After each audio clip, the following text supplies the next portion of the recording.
Amigas, amigos, muy buenas noches. Estamos en esta transmisión, la dominguera del 1 de diciembre de 2024. Estamos entrando ya al último mes de este 2024. Vaya que se fue un año muy intenso, muy fuerte, muy retador y también, eh, pues, marcó algo histórico para este país. Pero esto histórico inició justamente hace 6 años y justo de esto queremos platicar con ustedes. Esperamos que estén conectándose aquí con nosotros. Les mando un saludo a todas y a todos los que están en esta transmisión de La Dominguera, un espacio de reflexión, de análisis un poco más mesurado a nivel pues semanal, y esto nos permite este ejercicio.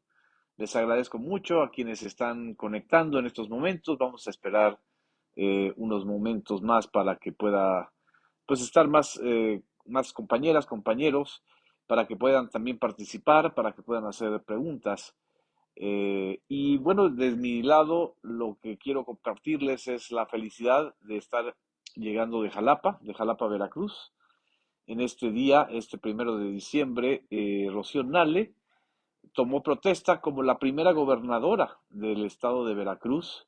Es la primera mujer que gobierna una entidad tan importante para la historia del país, para la economía del país, para la sociedad en general. Nada más recordar que Veracruz ha sido 3 veces, 4 veces heroica.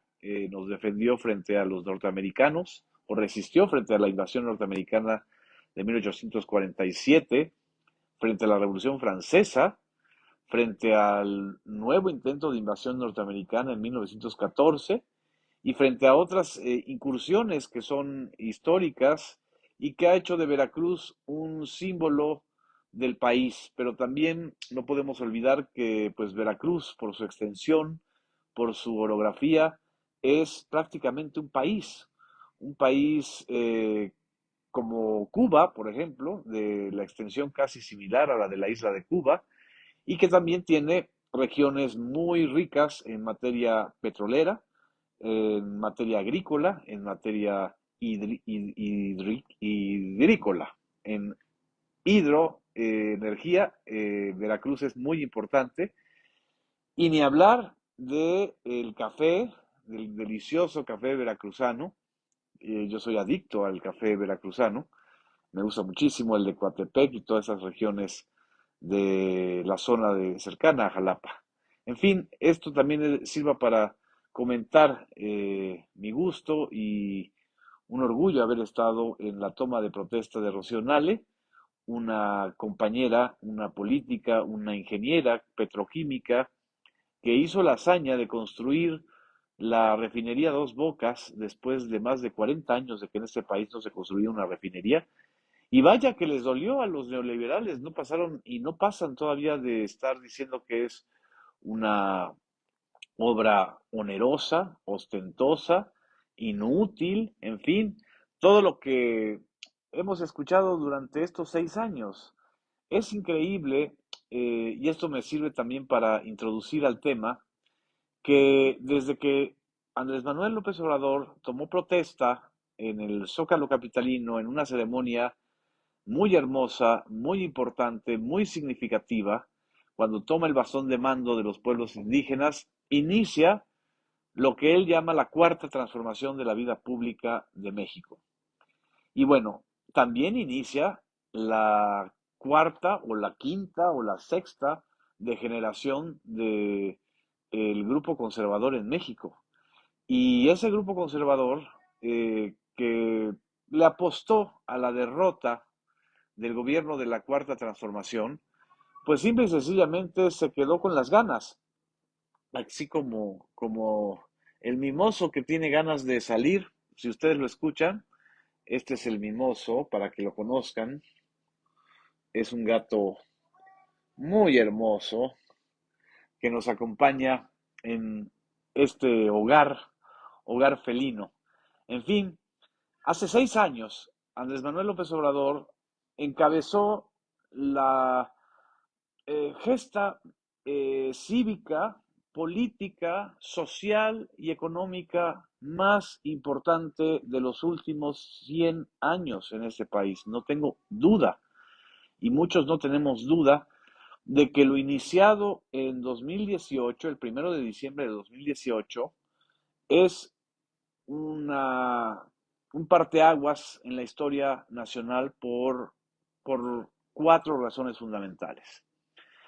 En primer lugar, porque abrió las compuertas del poder político para que se empoderara el pueblo, para que se empoderaran sectores sociales que estaban excluidos de ese poder, para que pudieran intervenir de una manera mucho más eficaz y fuerte los que habían sido ignorados, silenciados durante décadas. La Revolución Mexicana, que concluye formalmente en 1917 con la redacción de la nueva Constitución, tuvo muchísimas promesas y muchísimas traiciones. El propio partido que hereda de la Revolución Mexicana los principios fundamentales de justicia social, de educación pública, laica, gratuita, que viene también de la segunda transformación que le correspondió al movimiento de los liberales de la Reforma, también prometió democracia. O sea, la Revolución Mexicana surge con el lema de sufragio efectivo, no reelección, para acabar con una dictadura unipersonal de 32 años de Porfirio Díaz, para hacer valer el voto. Y bueno, durante décadas esta consigna democrática quedó supeditada a la necesidad de levantar un país, de industrializarlo, de repartir las tierras. Fue hasta 1934 cuando llega Lázaro Cárdenas, el general Lázaro Cárdenas, al poder, que inicia o comienza un proceso de cumplir con aquellas promesas traicionadas de la Revolución Mexicana. Pero desgraciadamente solo duró un sexenio. El plan sexenal de Lázaro Cárdenas es quizá el plan más ambicioso de justicia, desarrollo y bienestar social que 80 años después retoma la cuarta transformación. La cuarta transformación también es importante porque llega con el voto popular, no llega mediante un movimiento armado, mediante un golpe de Estado, mediante todas aquellas maneras en que las otras transformaciones fundamentales de este país llegaron. La primera, que es la de la independencia de México frente a España, pues fue producto de una guerra muy sangrienta, muy desigual, una guerra que también después de 20 años fue traicionada por los propios criollos, con esta idea de que Iturbide tenía que ser el emperador de México y no el presidente de una república federal. Y todo ese siglo XIX estuvo dividido y atenazado entre la disputa entre conservadores y liberales, y en algunos momentos ganan los conservadores, ganaron varias veces, y los liberales en 1857 logran construir una constitución, pero también una constitución que derivó en una guerra civil. No fue producto tampoco de un proceso democrático, es más, ni siquiera existían las elecciones directas.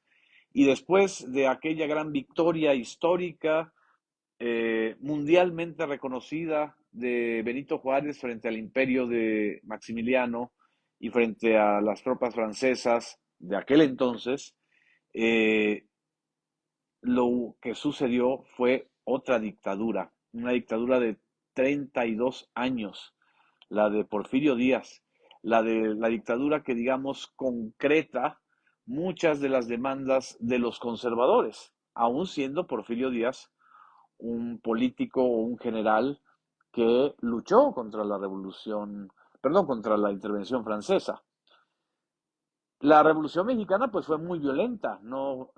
Evidentemente Porfirio Díaz le cede el poder porque se lo cedió de una manera un tanto presionado por la situación mexicana e internacional a Francisco y Madero, pero después hay un golpe de Estado contra Madero y eso provoca eh, la gran revolución, digamos, social que encabeza eh, Pancho Villa, eh, Emiliano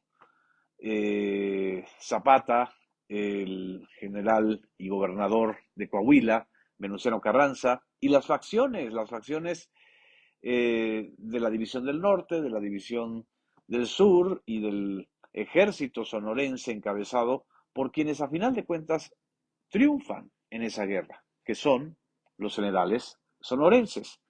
Esos son los que fundan el Estado contemporáneo mexicano. Plutarco Elías Calles, tras el asesinato de Álvaro Obregón, el caudillo triunfador, decide fundar un partido, pero un partido no para democratizar el país, sino para que las reglas del juego, del reparto del poder, no provocaran otra guerra. ¿Sí?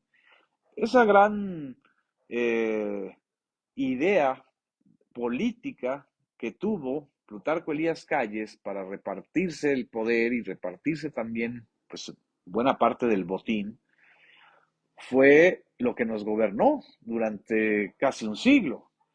Del Partido Nacional Revolucionario se pasó al Partido de la Revolución Mexicana, al PRM, y luego en 1946, con Miguel Alemán, se funda el PRI. Y el PRI gobierna hasta el 2000 y la docena trágica del PAN, que es la de Vicente Fox y la de Felipe Calderón, no tuvo diferencias sustanciales con el gobierno o con los gobiernos priistas, porque a final de cuentas compartían el mismo modelo económico que se instauró en el país con Carlos Salinas de Gortari de 1988 a 1994. Pongo todos estos antecedentes para entender por qué la importancia de la cuarta transformación que inició hace 6 años con la victoria de Andrés Manuel López Obrador, con el empoderamiento del pueblo que lo lleva a la presidencia de la República, pero que también en 2024, en este año, refrendan esa victoria, ese proyecto, con el voto. Y con el voto gana la primera mujer presidenta en la historia del país, que es Claudia Sheinbaum. Eso significa también una continuidad pacífica, algo que no se había vivido en México eh, pues desde hace muchos siglos, o más bien las transiciones pacíficas del poder se daban o se dieron durante los gobiernos priistas. Pacíficas entre comillas, porque adentro del sistema político mexicano habían disputas muy cruentas y muy sangrientas, a tal grado que en 1994 asesinan a Luis Donaldo Colosio, justamente sectores dentro del mismo grupo de poder, dentro del mismo priismo, dentro del mismo salinismo. Es decir, eh, la incapacidad de las clases gobernantes en México para poder darle continuidad a un proyecto, pues se vio frustrado en 1994. Llega Ernesto Zedillo, ya sabemos lo que ocurre, el modelo neoliberal se acelera todavía más. Y Ernesto Zedillo, para contar con el aval de los norteamericanos y de las grandes instituciones financieras internacionales que son las que rescatan, entre comillas, a México durante el famoso efecto tequila de 1994, pues le exigen una alternancia para que ya no se diga que México es una dictadura de partido. Y esa alternancia es una alternancia de partidos, no es una alternancia democrática, no es una alternancia, salvo la victoria de Vicente Fox, eso hay que reconocerlo, que fue una victoria con el voto mayoritario de los ciudadanos. Lo demás fue fraude. El, el gobierno de Felipe Calderón, o Calderón mismo llega con un fraude, el primer gran fraude que le cometen Andrés Manuel López Obrador, el gobierno de Enrique Peña Nieto, el retorno del priismo, pues de un priismo ya muy descafeinado, muy corrompido, muy lleno de eh, compromisos con los poderes fácticos, iniciando con el poder fáctico más grotesco de este país durante muchos años, que fue el poder televisivo. Pues bueno, no concretó ni siquiera para lo que eh, lo llevaron al poder. Es decir, ni siquiera pudo concretar lo que en 2 años ellos dijeron que iba a ser relanzar a México y volverlo una, pues, una república neoliberal eficaz. Eso no sucedió. En 2016, hay que recordar, ya Enrique Peña Nieto era el payaso de las cachetadas, como decía López Obrador. En 2016 gana Donald Trump en la presidencia de Estados Unidos y la debacle para política, diplomática y económica de México es muy fuerte. Recordemos el gasolinazo del 2017. Ese gasolinazo fue en muchos sentidos, ese aumento eh, desesperado, unilateral del gobierno a las gasolinas, pues fue uno de los detonantes para que, o de las cosas que, digamos, marcaron ya el hartazgo popular, el hartazgo incluso de las clases medias para decir ya basta. Y en ese ya basta llega Andrés Manuel López Obrador, su movimiento formado por los cuadros políticos que se fueron con él del PRD, los que no querían seguir en la alianza con el PRI y con el PAN, y además muchísimos ciudadanos y ciudadanas que no habían militado en ningún partido. Así inicia la Cuarta Transformación. Y lo importante es que la Cuarta Transformación recibe un respaldo popular, mayoritario, y aquí me estaban contando, efectivamente, con un voto todavía mayor que el que tuvo López Obrador. Claudia Sheinbaum gana casi con 6 millones más que López Obrador. Es decir, no hubo un retroceso. Y bueno, podrán decir que es antidemocrático, que hubo elección de Estado. Los mismos personajes que justificaron la elección de Estado de Carlos Salinas de Gortari o de Felipe Calderón, como el intelectual, escritor y en algún momento gran historiador Héctor Aguilar Camín, siguen diciendo que en 2024 hubo una elección de Estado. ¿Cuál elección de Estado, por Dios? Lo que hubo fue una paliza histórica a quienes no entendieron el mensaje fundamental de la Cuarta Transformación. Solo se puede gobernar con el pueblo y para el pueblo, y sin el pueblo no hay nada. El pueblo no es el grupo de Claudio X González o el conciliábulo de 4 o 5 dirigentes o la farsa que hicieron de la contienda interna en la alianza opositora para que quedara Xochitl Gálvez, una farsa tan grotesca que obligaron a Beatriz Paredes a bajarse de la contienda. Eso ocurrió en este año, no ocurrió hace 10 años, no ocurrió hace un siglo, ocurrió este año. Y eso eh, tuvo unos costos muy altos para esa alianza. Es decir, la gente no les creyó. ¿Y cómo les va a creer si siguen las dirigencias pues, más corrompidas del PRI y del PAN? En el PRI sigue Alito Moreno, que es una especie como de degeneración de la cleptocracia misma, es decir, no significa la renovación priista, la idea de recuperar una buena parte de la historia priista que puede ser recuperada para ganar elecciones. Y ni hablar del PAN. El PAN, un partido que tuvo una historia democrática interna, que tuvo una tradición democrática muy fuerte, ahora administrado, liderado por un grupo político que es resultado de la más rancia corrupción del gobierno de una alcaldía, que es la alcaldía más panista en la Ciudad de México, que es la alcaldía de Benito Juárez. Ese grupo político, que es el que tiene y representa Jorge Romero, pues es el que está en el PAN.